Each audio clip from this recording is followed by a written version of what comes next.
எங்கேருந்து எங்கே போயிருக்குது பாருங்க பையன்.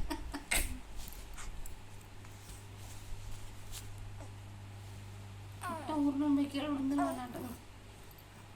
எங்கே தான் போகிறேன்னு பார்ப்போம் இருங்க.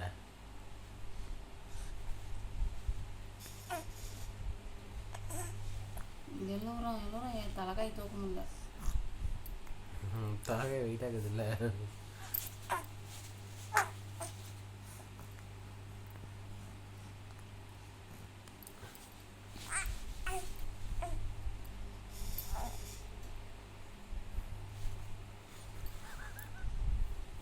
மட்டைக்கின்னு பார்க்குறான் அவனும் வந்து ஆகுமோன்னு.